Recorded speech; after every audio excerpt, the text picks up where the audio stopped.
At the center of all love I stand, and from that center I, the soul, will outward move. From that center I, the one who serves, will work. May the love of the divine self be shed abroad in my heart, through my group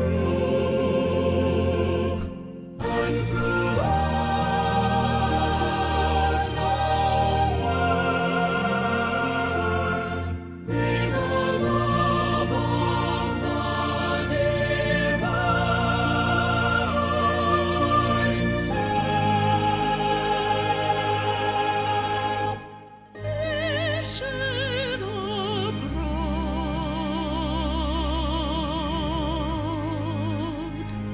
in my heart, through my group and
Good morning, everyone.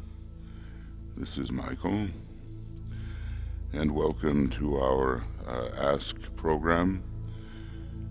And today's meditation on attracting financial resources toward the externalization of the hierarchy and the reappearance of the Christ.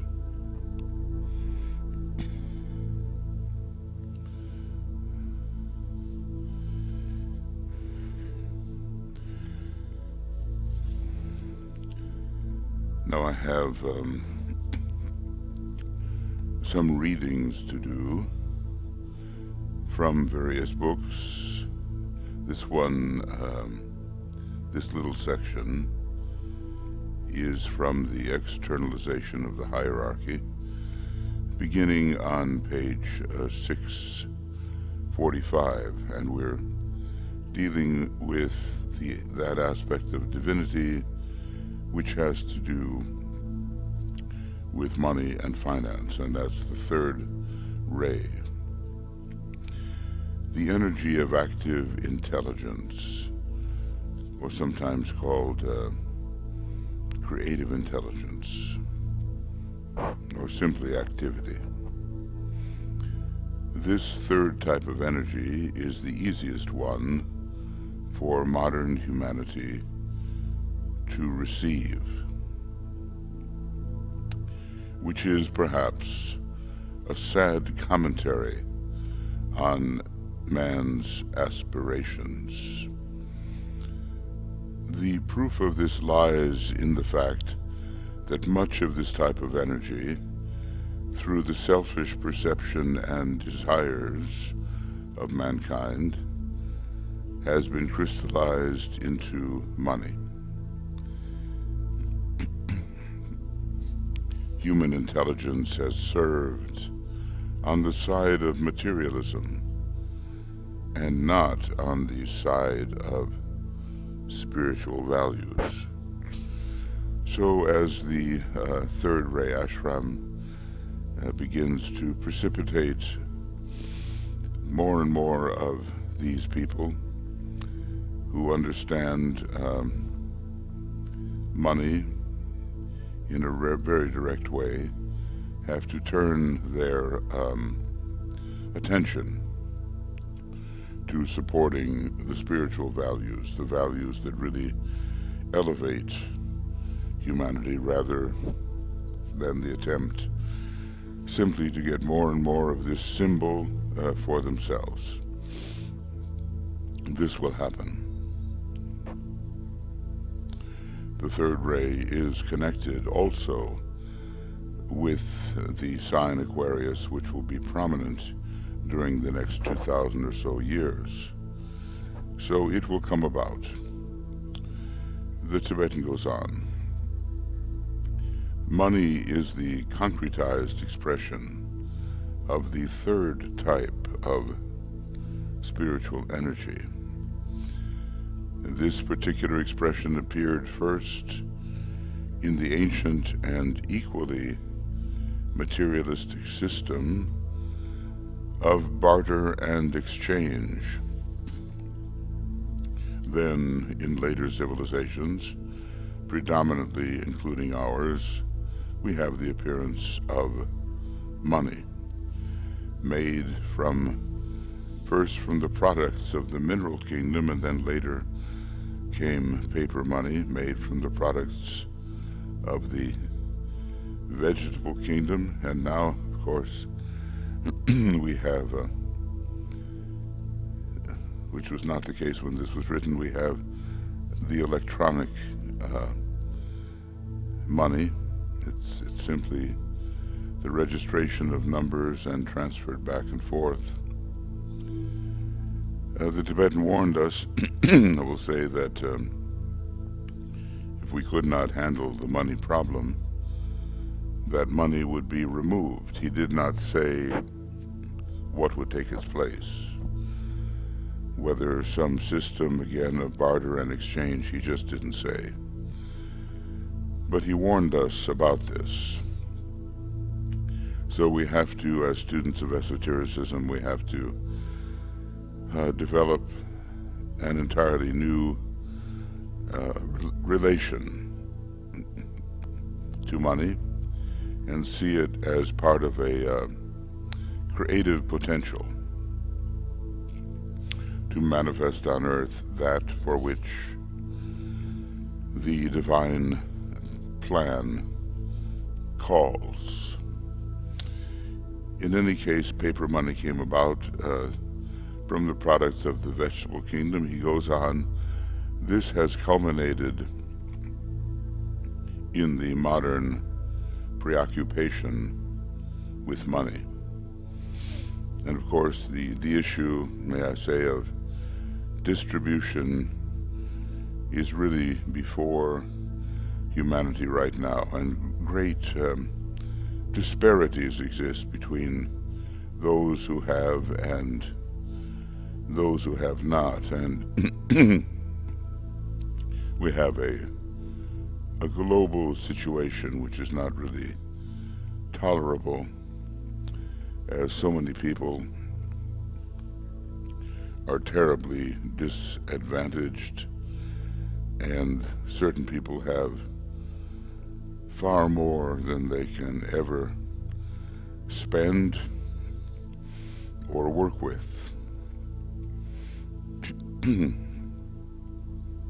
And it's tied in with their estimation of their own worth.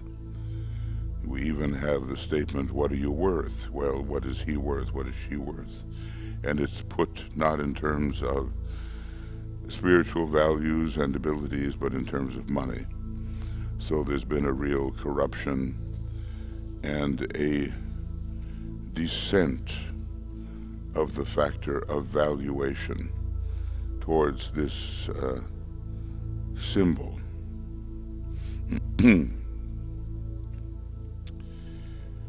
So there is a modern preoccupation with money. After all, it is a planet on the third ray. Its personality is on the third ray. And naturally enough, the correlation with money is obvious. He goes on, there is a very deep occult meaning to be found in the statement in the New Testament that, quote, the love of money is the root of all evil. Really, it's about our desire nature, isn't it? And whether money is loved for itself or whether it is seen as a great creative possibility to improve the lot of mankind. He goes on, it is largely money and selfishness which lie behind the present disastrous economic situation. Every once in a while you find people who are really philanthropic. That means they love their fellow men and they have resources to do something about it. Those resources are distributed where there is need. And you see this among some of the very wealthy, and hopefully, mostly, for the right reasons and not so that they can gain admiration for themselves in society or because they want to avoid some tax situation and using a charitable cover to do that. Great financiers are in reality those in whom the receipt of money or of this type of energy constitutes the line of least resistance, plus the will to make vast fortunes which cannot be gainsaid. They will to make a fortune. They bring their intelligence to bear upon their goal, and naught can stop them. And we have seen so much of this lately as the discrepancy between the rich and the poor becomes wider and wider. There was a film recently, I think it was called All the Money in the World, and it was about human values. It was about the very wealthy man, John Paul Getty, and a human situation was introduced into it, basically. And he chose money over love. And that is a reversal of the trend that we must see in our present solar system and on our planet. Now, of these financiers, DK says further, many of them are purely selfish. Some regard their money as a trust to be used for others and are amazingly generous in a philanthropic and humanitarian sense. We do see this among some of the prominent financiers. I know of some in America, but it's not only in America for sure. These men are receptive to the first type of energy, and frequently all the three types find a channel through them, and the world is greatly benefited. Such men, such people, because it's certainly not confined to men at this point, such men are nevertheless very rare.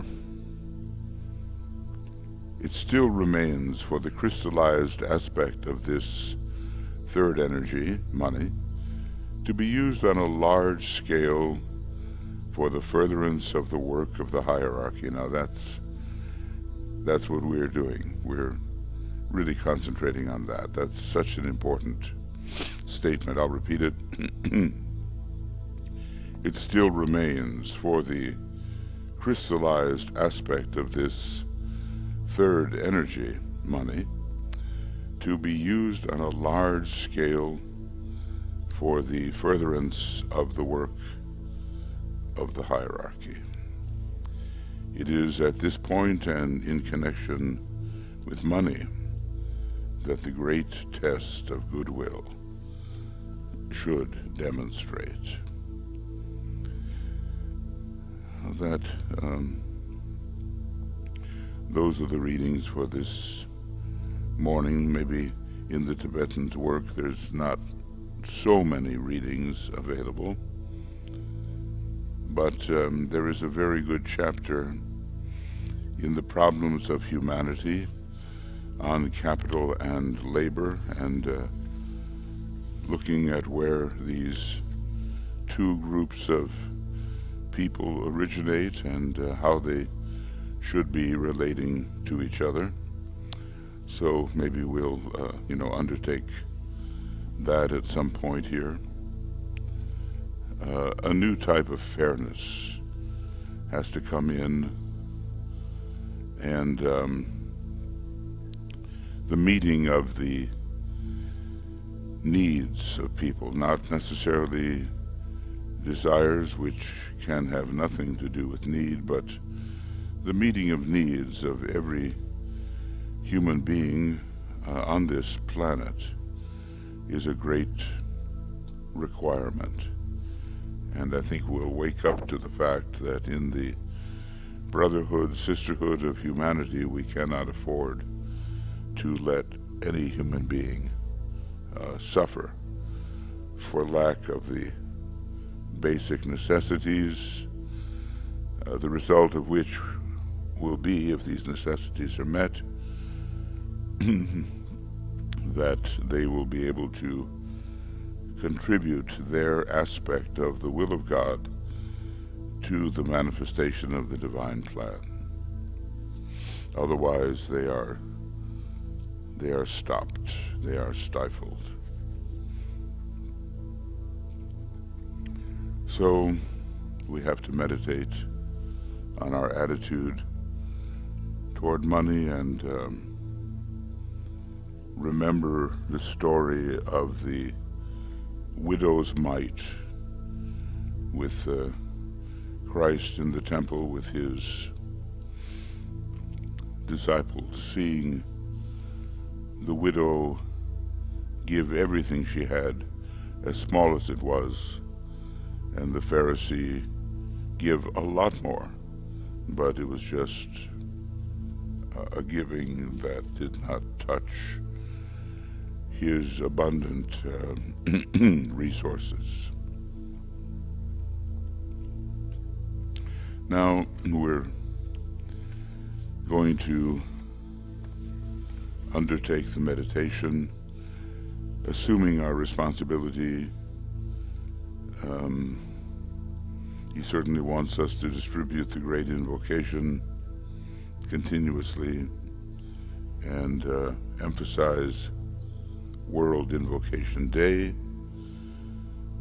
It's amazing how the Christ assists invocation to reach the highest levels of spiritual response.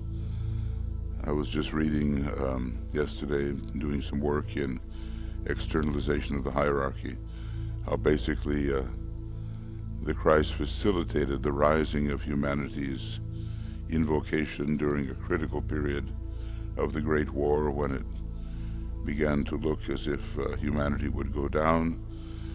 But that facilitated invocation reached the Lords of Liberation, and they responded in a way which turned the tide.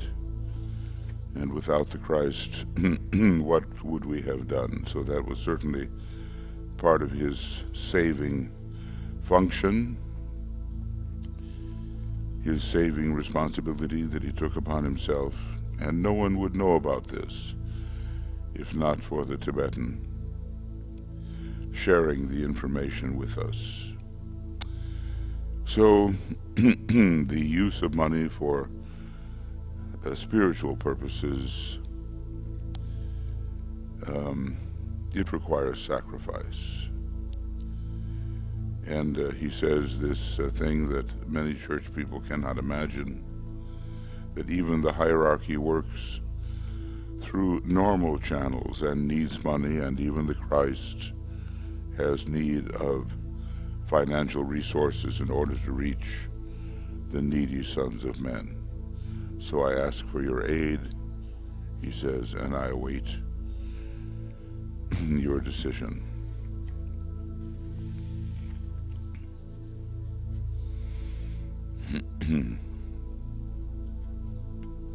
This means, of course, a great weight of responsibility placed upon those who know something of these inner esoteric facts. So in general, the Tibetan says, take what you have saved during the previous week and dedicate it to the work and present it in meditation to the Christ. And whether the sum is large or small, it can become an attractive and magnetic unit in the Master's plans.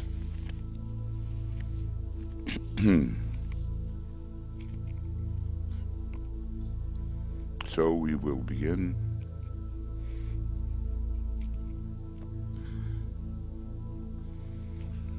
With some in-depth realizations and in-depth questioning of ourselves before the bar of the soul, as it is said. First, we realize the occult law that to those who give shall be given, so that they can give again.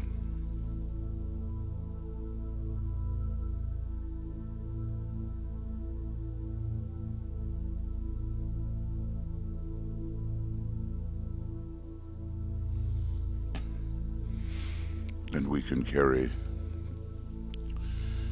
that idea even further in a rather uncompromising idea that to those who give all shall be given. So we are to formulate clearly to ourselves and in our own words the answers to the following questions after we have achieved a positive and intended personality quietness.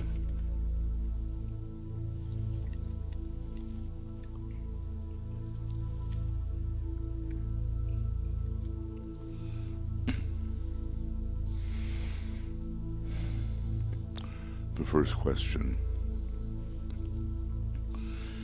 If money is one of the most important things needed today for spiritual work, what is the factor which at present is deflecting it away from the work of the hierarchy?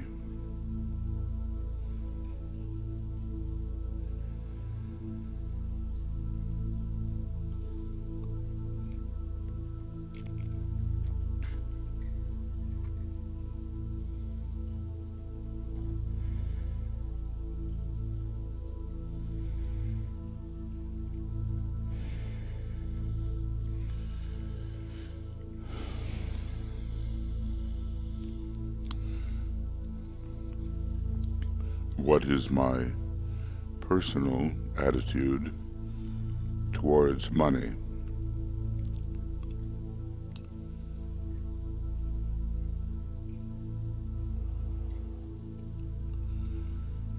Do I regard it as a great and possible spiritual asset, Or do I think of it in material terms?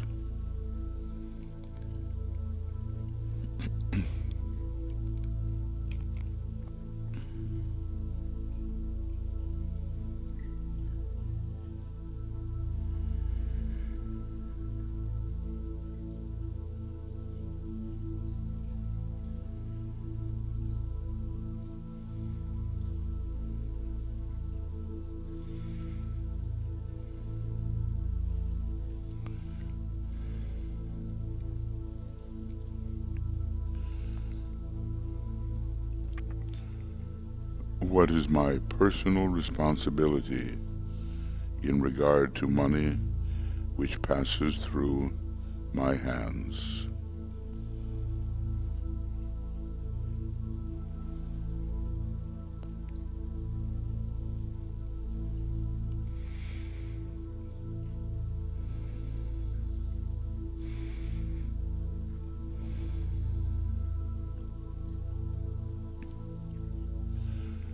Am I handling it as a disciple of the Masters should handle it?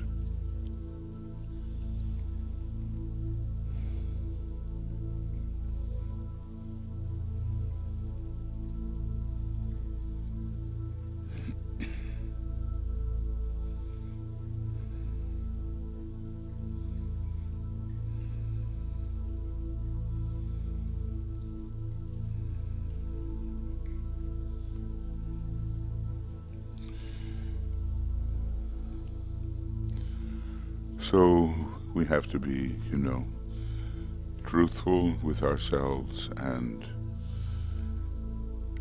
from an infusion by the second aspect of divinity, the law of attraction, the energy of love wisdom, from that infusion we have to handle the subsidiary at this time anyway, third aspect of divinity, and bring forth money for light, money for love, money for the manifestation of the divine plan. We may have a battle with this. Hercules has to confront the Hydra, and the Hydra is in every one of us.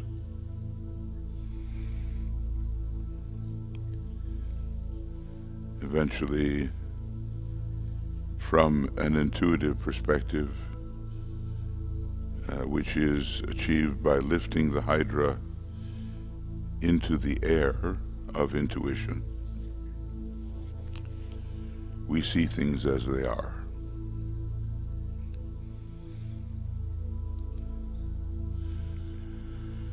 And we don't let the weaknesses associated with any head of the Hydra, including here the wrong use of money, we don't let those weaknesses have any power over us, because our sense of values is adjusted.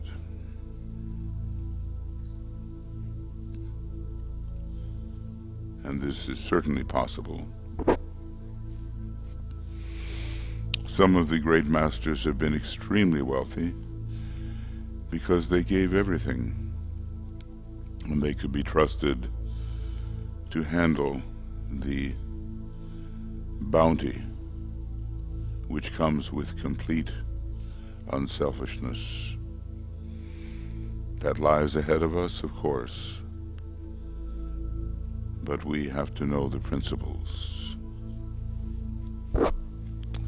So whenever we find something in our nature which prevents generosity towards those factors which will lead to the manifestation of the divine plan, we find a way to overcome those factors within ourselves.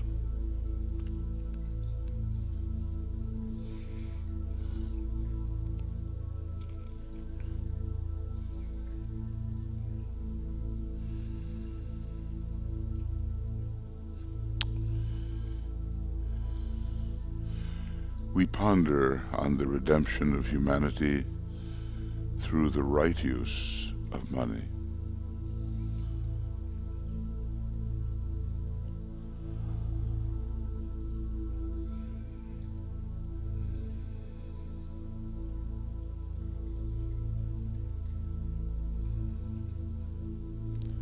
And it's really quite simple. If money is used for the manifestation of the good, the beautiful, and the true, it will be wisely spent.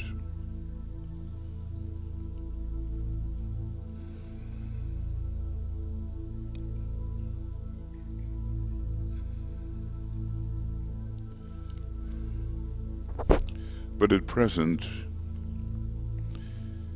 and in the world today, we see money as concretized energy, which is largely used for purely material purposes and for the satisfaction, where the individual is concerned, of purely personal desires.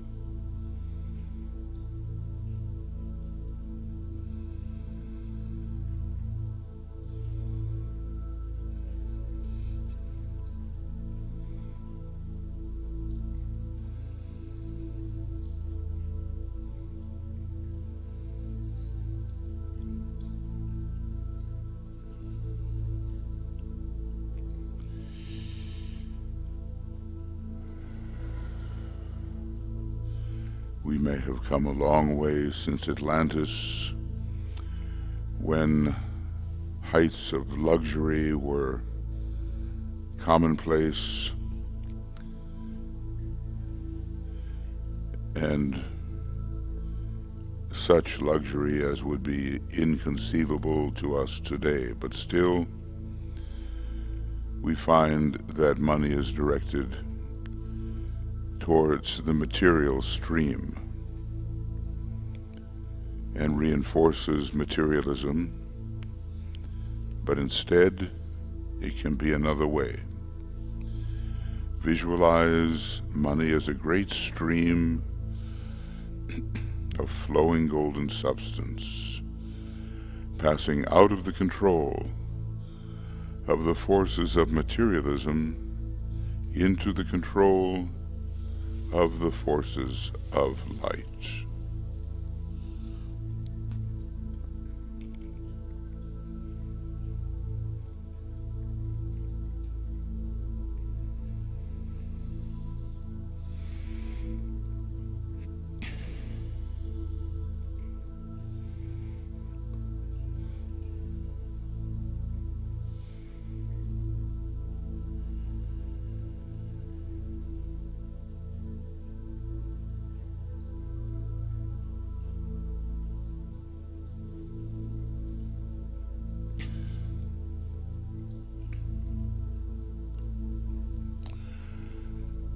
Then we say the following invocative prayer, and we say it with focused mental concentration and from a heartfelt desire to meet spiritual demands.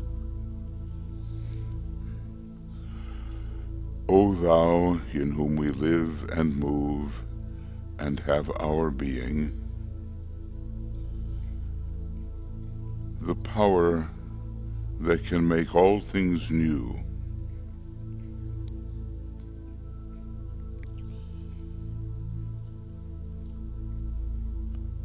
turn to spiritual purposes the money in the world,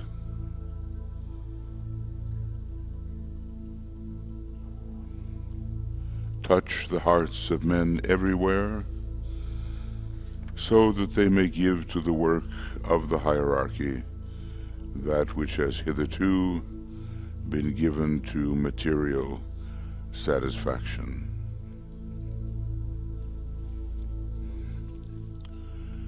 The new group of world servers needs money in large quantities.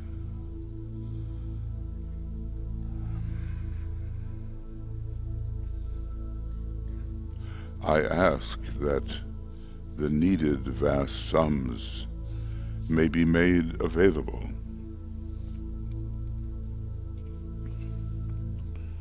May this potent energy of thine be in the hands of the forces of light.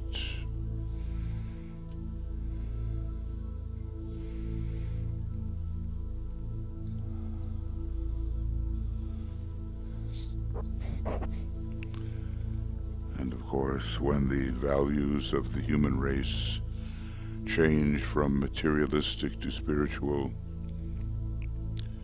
this can and will happen. Then we visualize the work to be done by those groups which claim our present allegiance, any group which you know is attempting to carry out the hierarchical plan.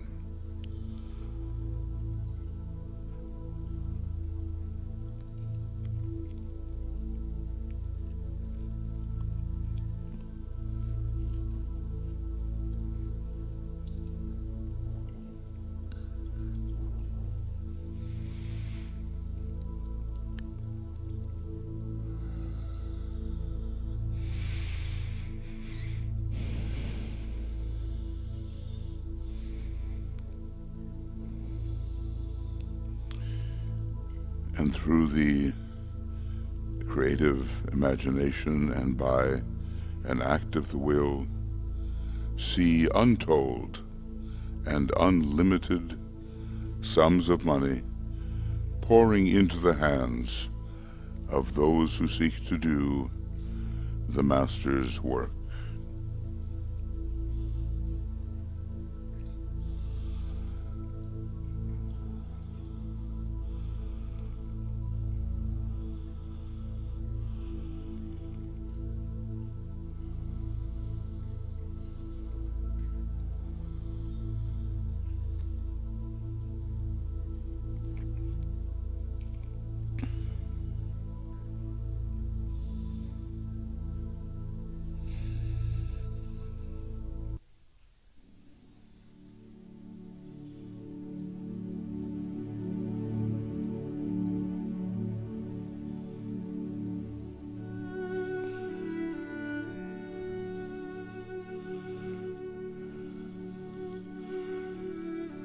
And then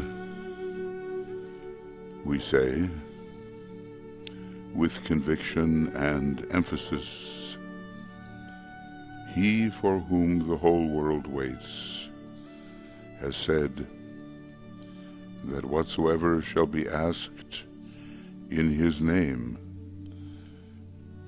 and with faith in the response, will see it accomplished.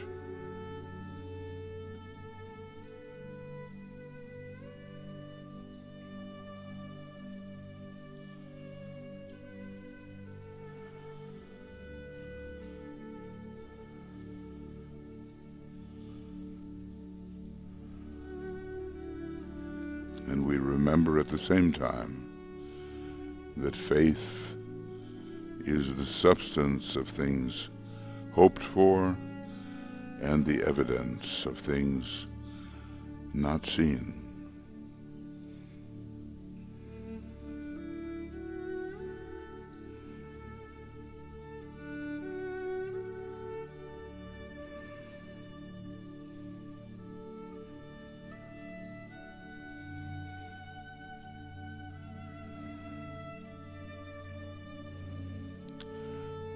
Now, we ask directly for the resources needed for any group or process to which you would like to direct your attention. And we say,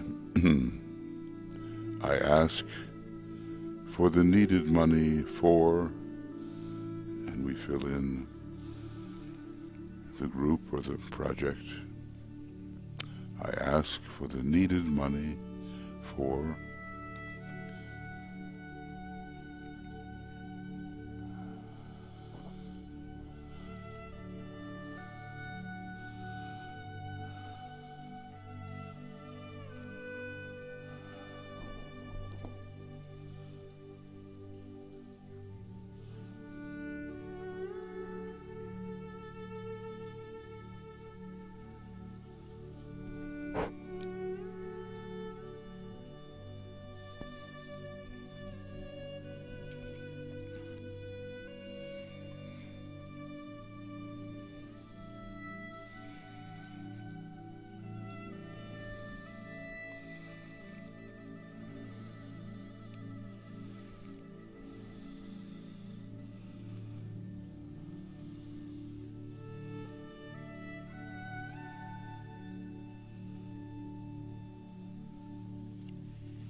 I can demand it, because from the center which we call the race of men, let the plan of love and light work out, and may it seal the door where evil dwells.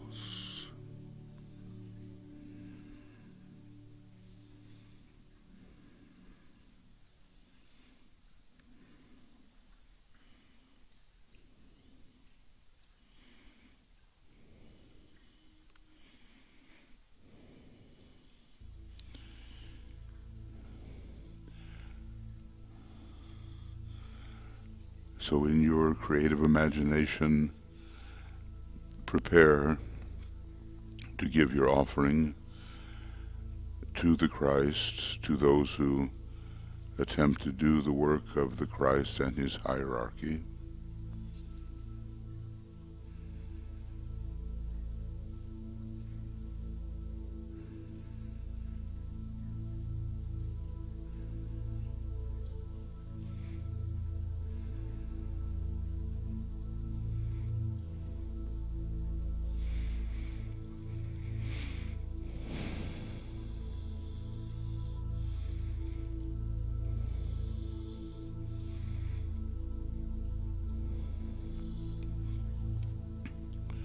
And we offer what we have saved or designated to give, saying this mantra: we have gathered in your name, Lord Maitreya, be with us.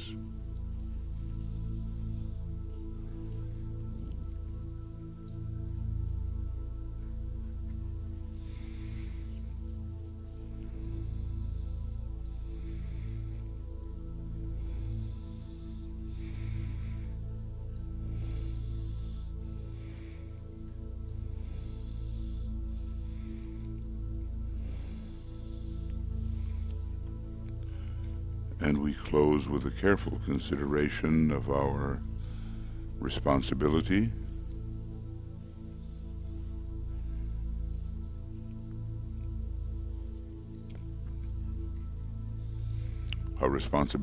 to the plan. And we plan our weekly financial cooperation with the hierarchy.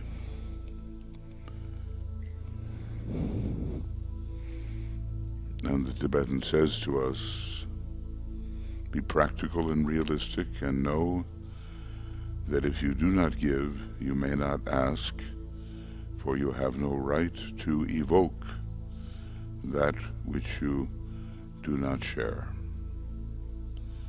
So we'll spend a few moments of silence to contemplate the cooperation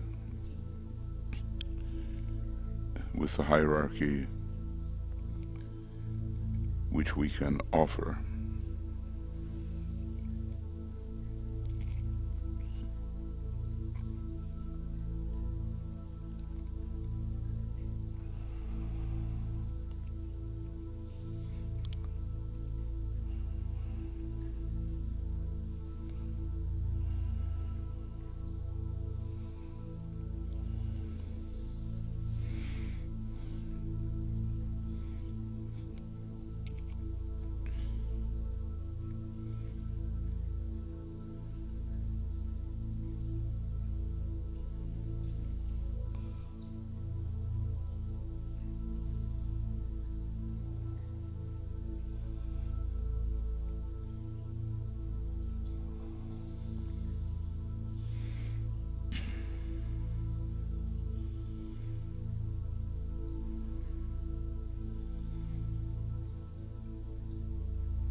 we attempt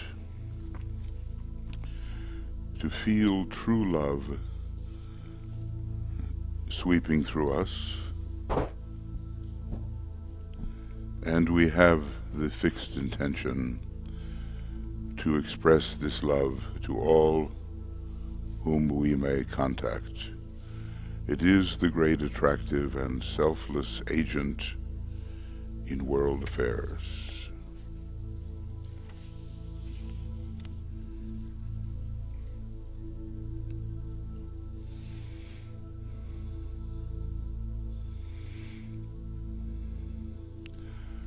And we suggest that all those who value the Christ's work and the work of hierarchy to manifest the divine plan which reflects the divine purpose, we suggest that you start your own bookkeeping in which you record your plans on behalf of this project, the divine plan, and record your weekly savings for the Christ. Then give the money rhythmically to your chosen group or groups or organizations, those who are carrying forth their work on behalf of Christ and the hierarchy, whether or not consciously they know it.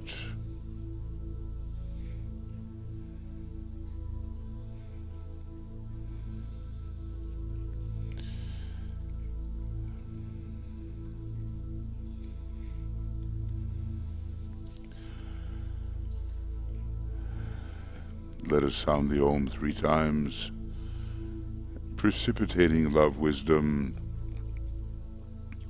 into the worlds of the threefold personality of humanity.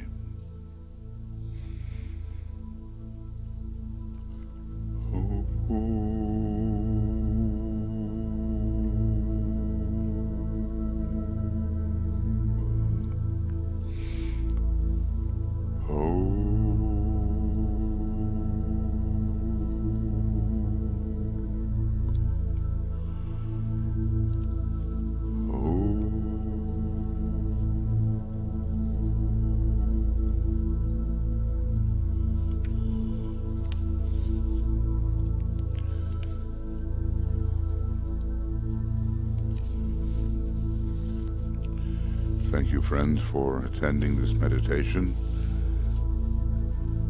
The crux of the problem regarding the divine plan and its manifestation, regarding the externalization of the hierarchy and the reappearance, the crux of it is a financial one. As mundane and prosaic as that may seem, the great teaching is ready and it exists. It can be spread widely, of course, but resources are needed to do that work. So, materially and spiritually, let us do what we can to advance the divine plan of Sanat Kumara, the Christ and the hierarchy, so that we may see the redemption of humanity.